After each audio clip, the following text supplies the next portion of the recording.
As-tu déjà remarqué que chaque fois que tu essaies de changer ta vie, quelque chose te ramène aux mêmes habitudes destructrices? Tu démarres motivé, mais, soudainement, sans même t'en rendre compte, tu te retrouves exactement là où tu as commencé. Et le pire, cela se répète, encore et encore, comme si tu étais piégé dans un cycle sans fin, sabotant ton propre progrès. Mais ce que personne ne te dit, c'est que cette résistance ne vient ni d'un manque de discipline, ni d'un manque de volonté. Elle provient d'une partie cachée de ton esprit. Carl Jung a étudié ce phénomène en profondeur et a averti, tant que tu ne prendras pas conscience de cette force, tu ne pourras jamais réellement changer.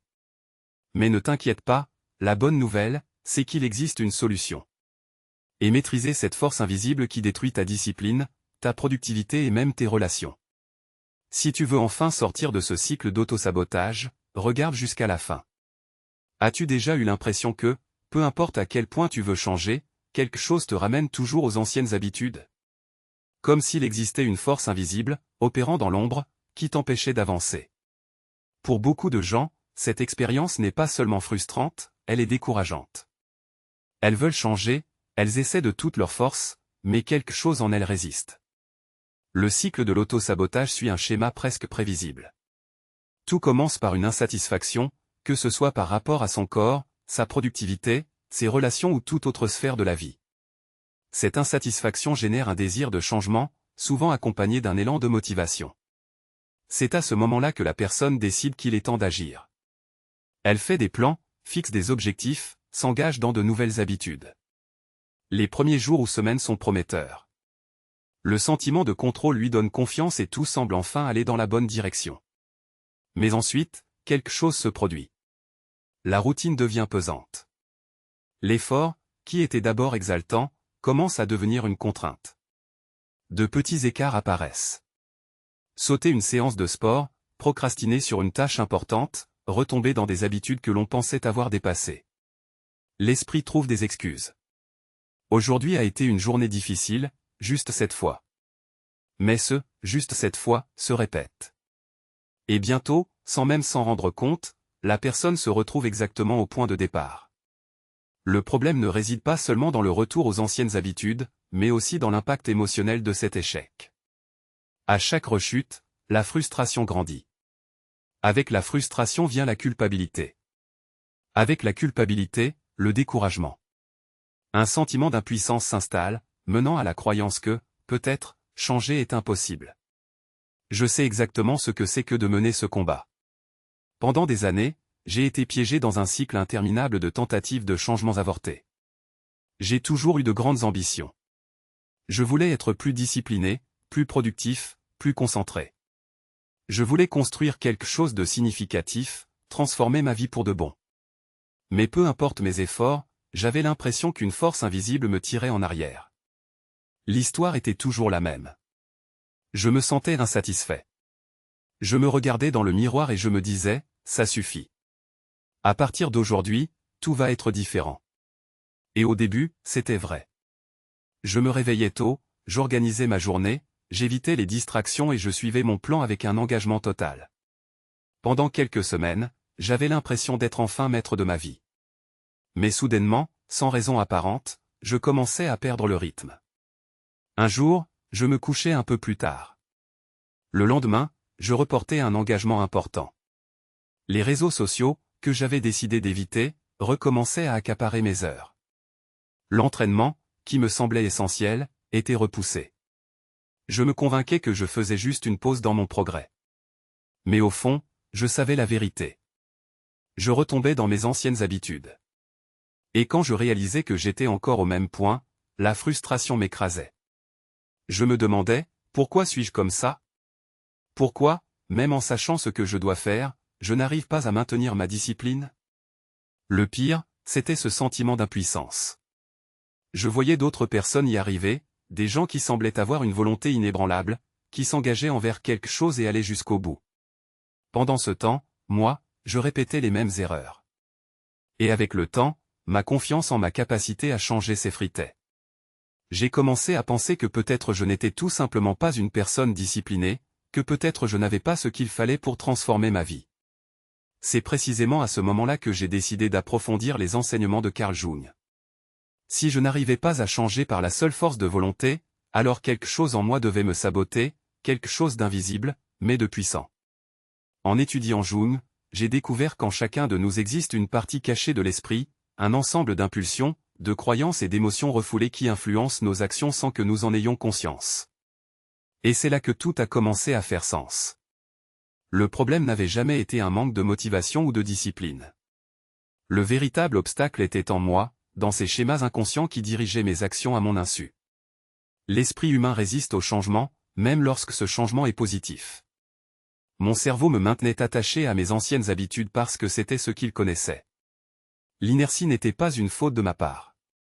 C'était un mécanisme psychologique automatique, programmé pour me garder en terre inconnue. Et j'ai compris que si je voulais réellement changer, il ne suffisait pas de vouloir plus fort ou de faire plus d'efforts. Je devais comprendre ce qui me sabotait. C'est à ce moment-là que tout a changé.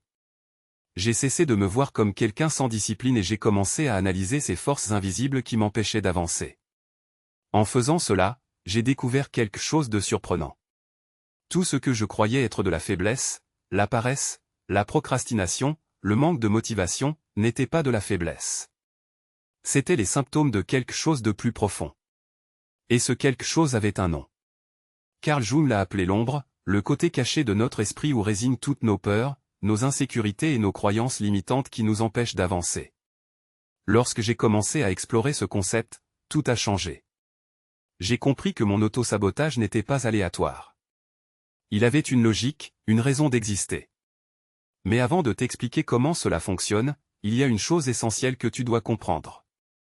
Surmonter l'auto-sabotage ne signifie pas ne plus jamais ressentir de résistance intérieure.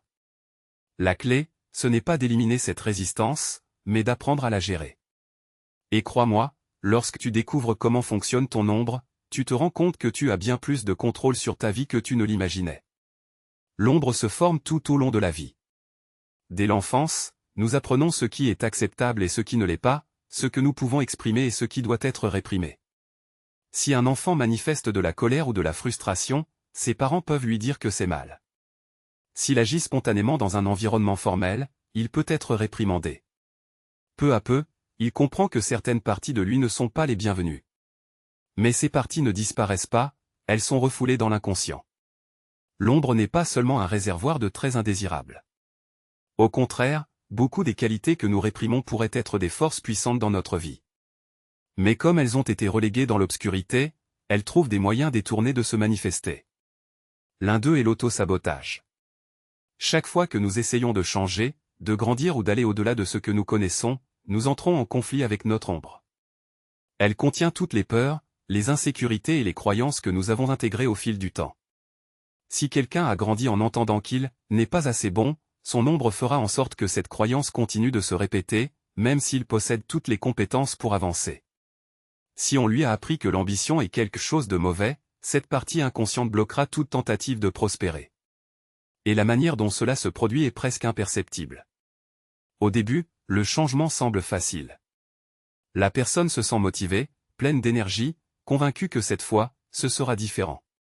Mais ensuite, soudainement, elle commence à ressentir de la fatigue, du découragement, de la paresse. De petites distractions apparaissent. Le temps semble manquer. Quelque chose en elle commence à générer des justifications pour repousser ou abandonner. Ce qui ressemblait à un plan solide de transformation se dissout en excuses invisibles. L'ombre n'agit pas directement. Elle opère en coulisses, influençant les pensées et les émotions sans que la personne en soit consciente. Quelqu'un peut passer des années à essayer de comprendre pourquoi il n'arrive jamais à maintenir une habitude sans se douter qu'au fond, une partie inconsciente résiste au changement. Et cette résistance peut prendre plusieurs formes. Parfois, elle se manifeste sous forme de procrastination. Cette impulsion à reporter ce qui est important sans raison apparente. D'autres fois, elle apparaît sous forme d'autocritique excessive. Cette voix intérieure qui murmure que ça ne sert à rien d'essayer. Elle peut aussi se traduire par des schémas répétitifs comme retomber sans cesse dans des relations toxiques ou abandonner des projets en cours de route. L'esprit conscient veut avancer, mais l'ombre tire vers l'arrière. Cela se produit parce qu'elle représente la zone de confort, ce qui est familier. Même si une personne est insatisfaite de sa vie, la répétition de ce qu'elle connaît lui semble plus sûre que l'inconnu. Pour l'inconscient, le changement est un risque. Et face au risque, l'ombre agit pour protéger la personne, même si cette protection l'empêche de grandir. Plus une personne ignore son ombre, plus elle prend le contrôle. C'est comme un programme caché qui tourne en arrière-plan, influençant les décisions, créant des obstacles invisibles et façonnant le destin sans que la personne en ait conscience. L'auto-sabotage n'est pas une question de manque de discipline ou d'effort. C'est le reflet d'un conflit interne entre le désir conscient de changer et les forces inconscientes qui veulent tout maintenir en l'état. La solution ne réside pas dans la lutte contre l'ombre. Tout ce que nous combattons dans l'inconscient prend plus de force.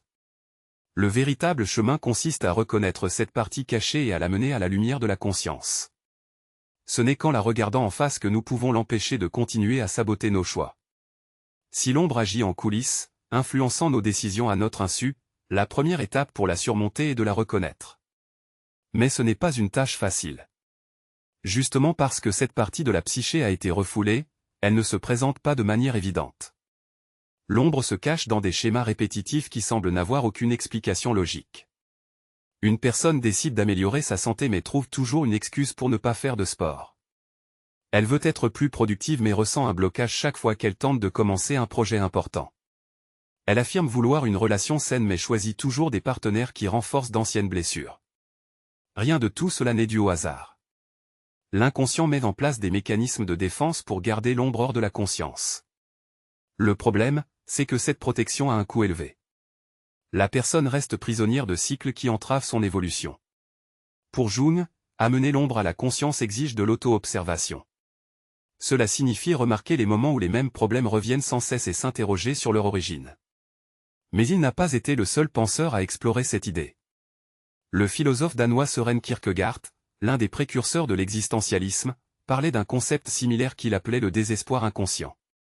Selon lui, beaucoup de gens vivent dans un état d'auto-illusion fuyant la vérité sur eux-mêmes parce que l'affronter serait douloureux. Kierkegaard affirmait que la véritable liberté ne naît qu'au moment où l'on devient conscient de ce qui nous emprisonne. Et c'est là le point essentiel. Identifier l'ombre demande du courage. Il est inconfortable de réaliser que certains comportements autodestructeurs ne sont pas simplement dus à un manque de motivation, mais sont le reflet de quelque chose de plus profond. Voir son ombre en face, c'est faire face à des peurs, des frustrations et des croyances que nous avons refoulées au fil des années. Cela ne signifie pas seulement réfléchir à son passé, mais aussi observer comment certains schémas continuent de se répéter dans le présent. Une des façons d'y parvenir est de prêter attention au moment où nous avons des réactions émotionnelles intenses. Chaque fois qu'une situation provoque en nous un inconfort disproportionné, il est possible qu'un contenu refoulé tente de remonter à la surface. Un autre moyen d'explorer son ombre est d'observer ses projections, c'est-à-dire les jugements ou critiques excessifs que nous portons sur les autres. Bien souvent, ce qui nous irrite le plus chez quelqu'un est en réalité le reflet de quelque chose que nous avons appris à réprimer en nous-mêmes. Par exemple, si quelqu'un ressent une irritation extrême en voyant une personne afficher de l'assurance, il est possible qu'il ait intégré inconsciemment que montrer de la confiance était une mauvaise chose. Si une personne éprouve de l'envie envers ceux qui prennent des risques, c'est peut-être parce qu'elle-même a peur d'oser. L'ombre ne se révèle jamais directement, mais elle laisse toujours des indices. L'identifier ne doit pas être perçu comme une forme d'autocondamnation, mais comme un processus de libération. Imagine que tu te trouves dans un long couloir sombre, bordé de portes fermées. Derrière chacune d'elles se cachent des parties de toi que tu as enfermées au fil du temps. Certaines renferment ta colère refoulée, d'autres des talents inexploités, et d'autres encore des peurs que tu as préféré oublier. Tu sais depuis toujours que ces portes existent, mais tu les as évitées. Le problème, c'est que même ignorées, elles continuent d'influencer tes actions. L'ombre ne disparaît pas simplement parce qu'on refuse de la voir. Au contraire, tant qu'elle reste dans l'obscurité, elle agit seule, sans contrôle ni conscience. Ce que Jung propose, ce n'est pas de combattre cette partie cachée, mais plutôt de la reconnaître, de l'explorer et de l'intégrer. Se confronter à son ombre, c'est se réunifier, rassembler toutes les facettes de soi-même qui ont été rejetées. Mais comment y parvenir ? La première sensation qu'éprouve une personne lorsqu'elle décide d'examiner son ombre est le malaise. C'est comme allumer une lumière dans un grenier rempli de poussière et d'objets accumulés depuis des années. Au début, le désordre semble ingérable, mais avec le temps, les yeux s'habituent et les choses deviennent plus claires. Jung appelait ce processus « rendre conscient l'inconscient ». Et cela ne signifie pas seulement prendre conscience que l'ombre existe, mais aussi apprendre à dialoguer avec elle. L'une des méthodes les plus efficaces pour y parvenir est l'écriture introspective. Plutôt que de fuir les pensées qui dérangent, il est possible de les écrire, comme si l'on engageait une conversation avec son propre esprit. Se poser des questions comme « Qu'est-ce que j'essaie d'éviter ? Pourquoi cela me dérange-t-il autant ? Qu'est-ce que cette partie de moi tente de me dire ?»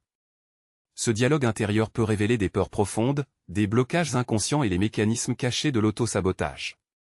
Mais il existe un autre aspect de l'ombre que peu de gens perçoivent. Elle ne contient pas seulement ce que nous craignons, mais aussi ce que nous désirons secrètement. Souvent, ce que nous admirons chez les autres et considérons comme inaccessible fait partie de notre ombre, attendant d'être intégré. Une personne qui ressent de l'envie envers quelqu'un de confiant peut en réalité réprimer son propre désir de s'exprimer sans peur.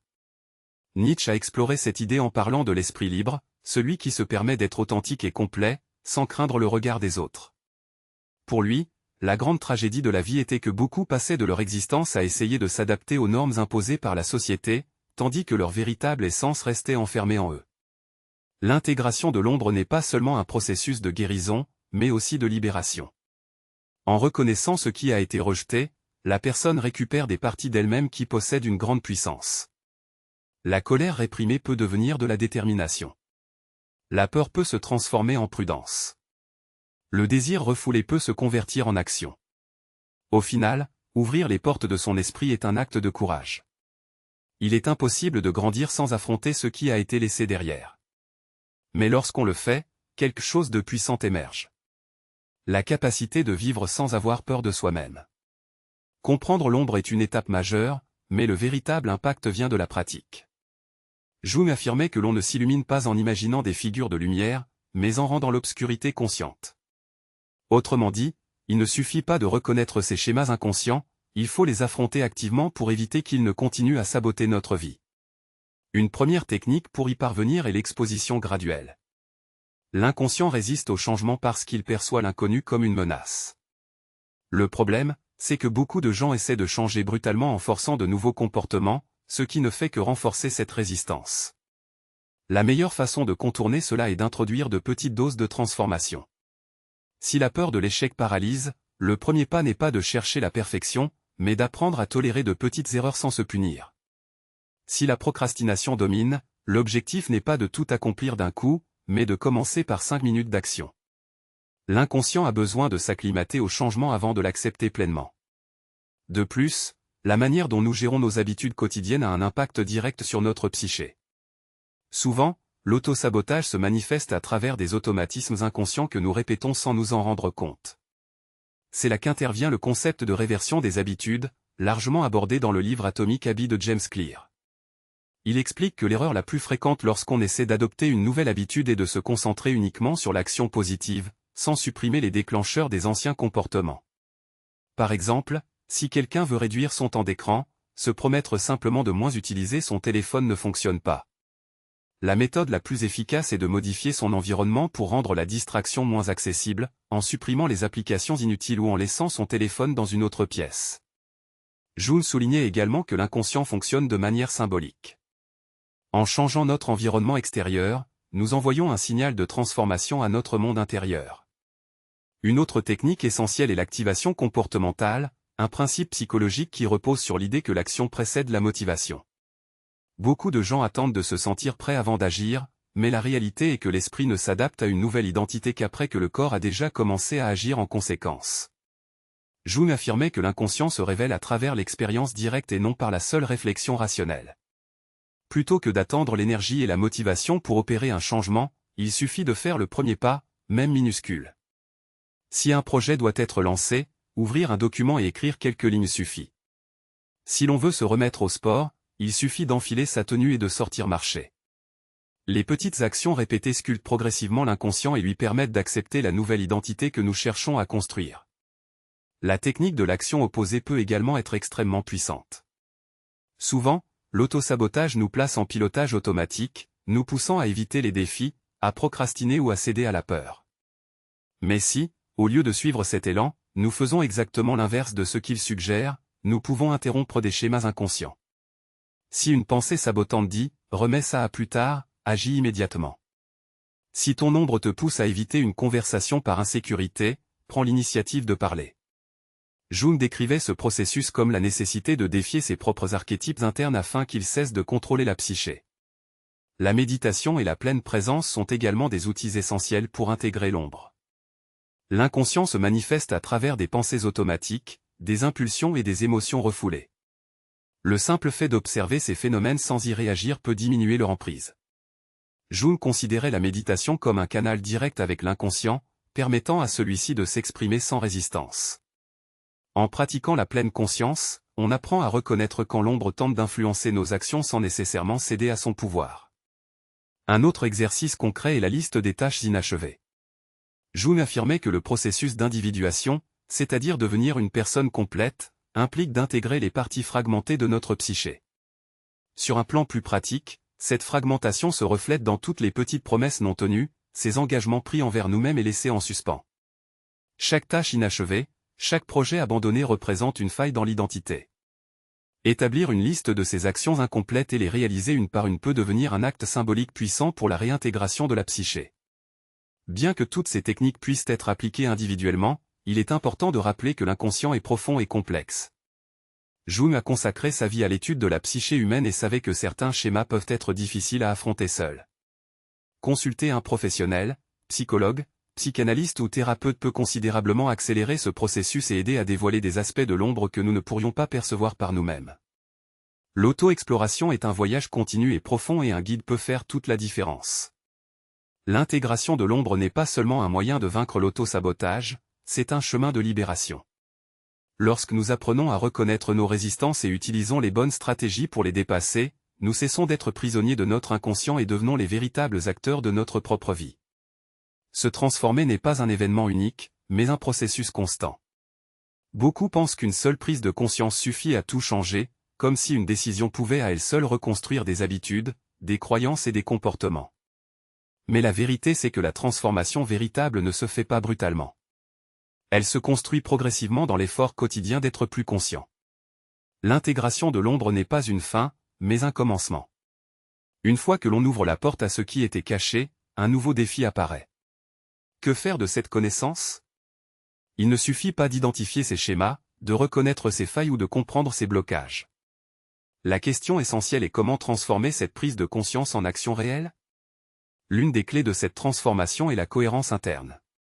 Beaucoup échouent à changer parce qu'il existe un conflit entre la personne qu'elles veulent devenir et la façon dont elles se perçoivent encore.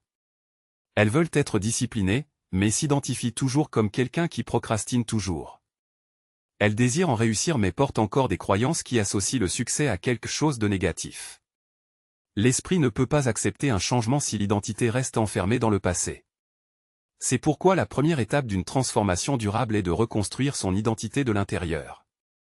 Plutôt que de simplement forcer de nouveaux comportements, la clé est de se voir comme une personne qui incarne déjà ses comportements. Quelqu'un qui souhaite être plus productif, par exemple, doit arrêter de penser « je suis paresseux et je dois changer » et commencer à agir comme s'il était déjà discipliné. Ce principe est défendu par de nombreux philosophes et psychologues modernes, mais il trouve aussi ses racines dans l'Antiquité. Aristote affirmait que nous devenons ce que nous faisons de manière répétée. Pour lui, l'excellence n'est pas un talent inné, mais une habitude cultivée chaque jour. Autrement dit, l'identité n'est pas fixe. Elle est façonnée par les actions que nous répétons au fil du temps. La véritable transformation se joue dans les détails du quotidien. Dans ces moments où nous choisissons d'agir différemment, même lorsque notre esprit tente de nous ramener à d'anciens schémas, chaque choix renforce une nouvelle version de soi-même. Chaque petite victoire, même insignifiante en apparence, solidifie l'identité que nous sommes en train de bâtir.